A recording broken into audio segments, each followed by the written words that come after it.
Everybody, my name is Benjamin Bloom, and international break has delivered again, right on cue. We were expecting this to happen. We have new boss number one. Remember, there were 3 jobs open going into this middle weekend of this international break. Barnsley and Millwall still open, but Reading is now sorted, and Mark Bowen will be the new Reading manager going forward. There was a fair amount of rumours as to whether Mark Bowen, who was the sporting director at Reading, would have enough stroke to bring in his mate, Mark Hughes, who he's worked with lots. Well, apparently he has even more stroke than that because he's hired himself. So Mark Bowen will be the Reading manager. Bowen takes over from Jose Gomes, and now that situation seems a hell of a lot more clear as to perhaps, allegedly, what might have gone on there in the background with the ownership. Bowen, as a player, started at Spurs, most known for his time at Norwich, then of West Ham, Japan, Charlton, Wigan, Reading. Decent left back, played at the top level for a long time, but it's his coaching career we are interested in. Never been a manager. Very, very experienced, but as we know, it's very different being the guy in charge rather than being the second in command, the good cop, bad cop. You know, the buck stops with you. You're the one that is responsible for those bad decisions that the players don't necessarily like. So there's been quite a long history of people who were good number twos, good coaches, but not necessarily the best number ones. Not to say that there's not people that have made the transition, but often those that stay as coaches and number twos for a long time, say for example 20 years, which Mark Bowen has, then questions will be asked there.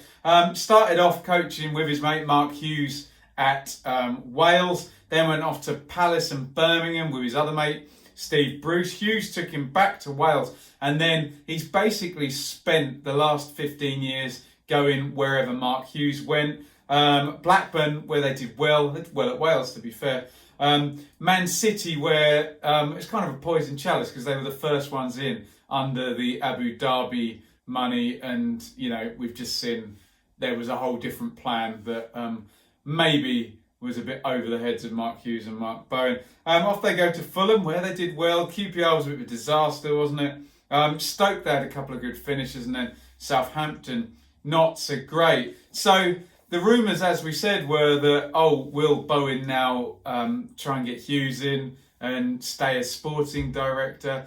Well, no, he's finally going to step out from the number 2 spot, having been a very successful number 2, like we said, at places like Wales, where they did particularly well back in the day, in the early noughties. Remember Craig Bellamy, who's going to be going into coaching, being a key player there. And he was obviously there with Robbie Savage as well at Blackburn, where they did well. And in that one season at Fulham.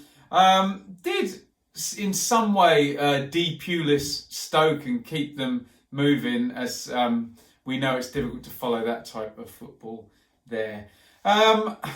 So look, it doesn't necessarily read too well for those who will peddle the theory that Bowen has kind of worked the Reading owners here into giving him this job.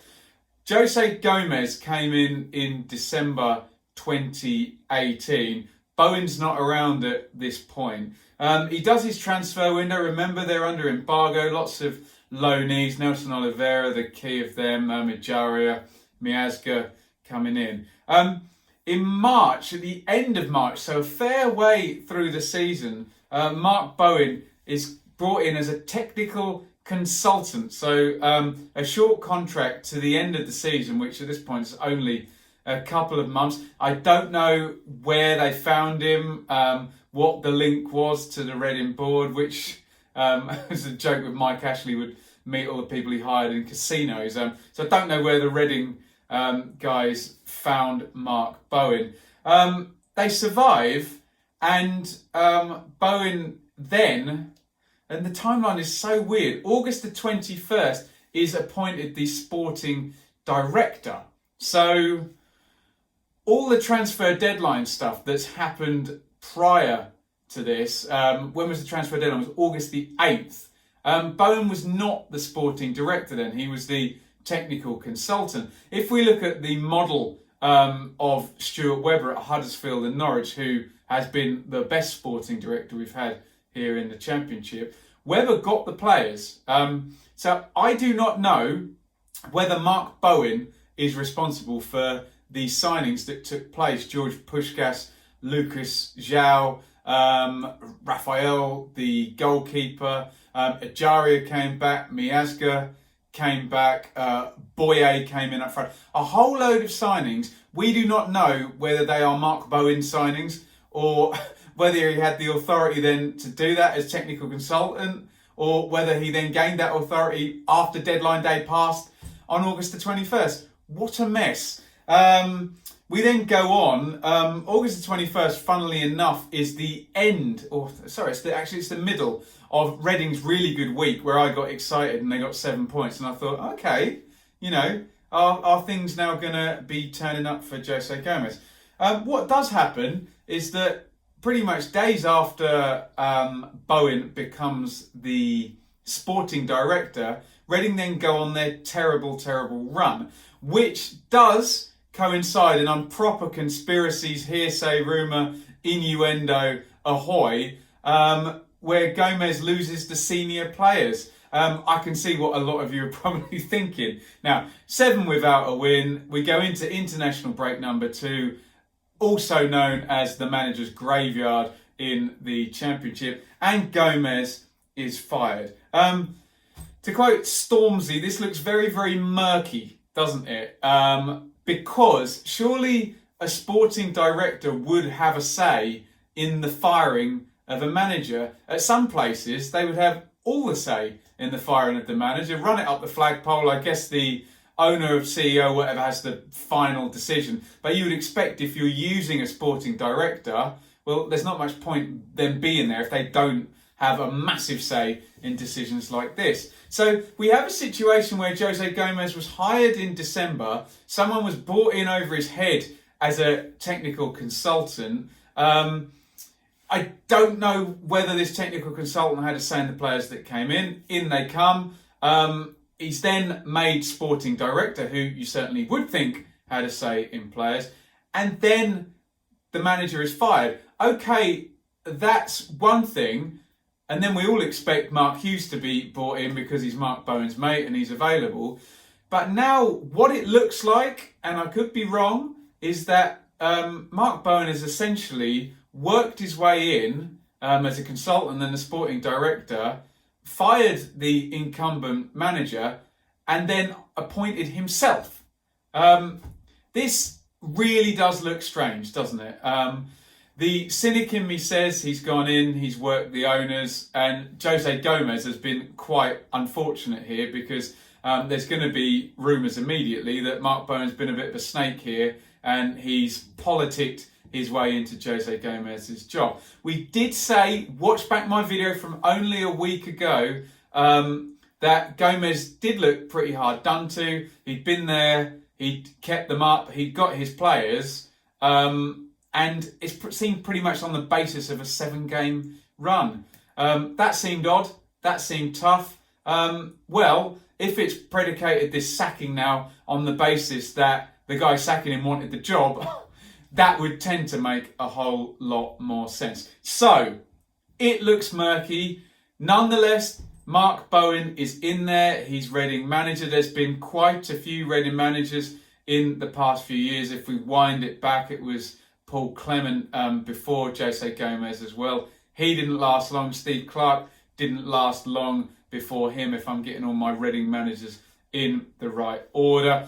It was a poor season last season. They battled their way out. Gomes improved them. The squad was replenished to a point where I don't think, in terms of a first 11, Reading are that bad. If they can figure out who on earth they play up front out of these 4 strikers they've got, I've said on here many times, I like a midfield three with Rinamoto or Pele and then Swift and Ijari. I think that's got a ball player, a runner and a stopper in there. I like the look of that. I like Maite a lot. He seems to be a good finisher. He seems to get goals. He seems to be sometimes a bit basic. I like the look of Puskás in that game against Cardiff. I don't think he's done it since. I like Lucas Shaw. He's very erratic, but if someone can get a tune out of him, there's a good player. I haven't seen a great deal of Boye there. It seems to be Michael Morrison. He's experienced, isn't he? Liam Moore is experienced. Surely you could build a team that is better than the bottom six, let's just say, which is where Reading seem to have resided permanently now since the bad season of Yapstam after he finished in the playoffs. So I think the upside is good if you can get a manager in there who can utilise these players. The pros of Mark Bowen are that he's very experienced, he's been around in a coaching capacity, he's been on many touchlines, he's judged many games. So in game, surely he should be quite good, he should be very knowledgeable. He's been at the club already, so he should know the players. And he may even have been responsible for bringing some of these players in, although he was not sporting director until after the transfer window closed. So I don't know how much whack a technical consultant has in terms of bringing players in. I guess we're not going to know the answer to that. The cons are that he's inexperienced as a boss, 20 years as a coach, 0 matches as a boss. And is he a snake?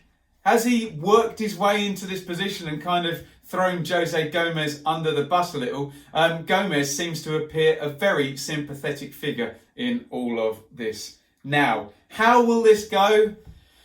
Who knows? The big upside for Reading is that if he is this knowledgeable guy and he does have the abilities that he's never had to use as a number one, and he can do the man management stuff and be the number one guy, then it could go quite well. Who knows?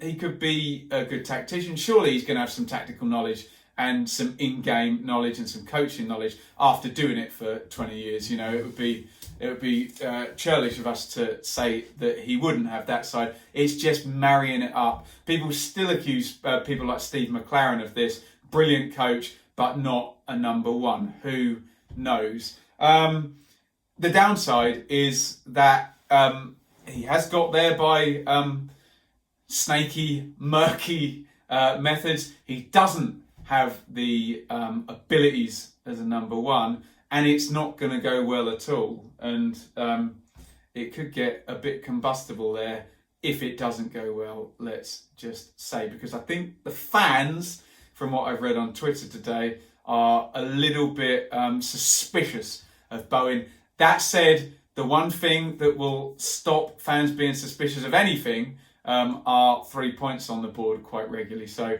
Bowen knows he can win that over, but it's probably a fan base that's ready to turn if he doesn't produce the results on the pitch. Look, a lot of guesswork, a lot of probables, and that doesn't smell too good. But I think you'll agree that it does look a bit of an odd situation for someone to come in consulting, become the sporting director, remove the manager there above, and then basically appoint themselves in their job. What would really make me laugh now is if Reading now hire a new sporting director above Mark Bowen. I'm sure they're not going to do that, but let's just see how this plays out. Let me know what you think in the comments. Do you think it's as murky as I do? You probably do. What I'm more interested in is, how do you think it's going to play out? Because there is some talent there. Swift, Maite, Puskás, Ejaria. On their day, these guys can be good players. So there is an upside, certainly, that's above the, where are they in the league? 22nd, above the relegation zone.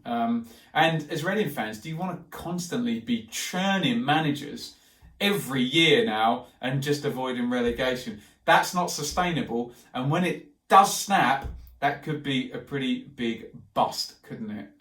Let me know what you think in the comments, if you think I'm barking up the right tree with Mark Bowen. Follow me on Twitter at Benjamin Bloom. Hit subscribe, ring the bell for notifications. Support me on Patreon. It'll always be free here, my content on YouTube, but you can support me on Patreon, Benjamin Bloom, patreon.com/Benjamin Bloom. But moreover, get your thoughts in on Mark Bowen at Reading, what you think is going to happen and how he might have managed to snake his way into that job. Thank you for watching.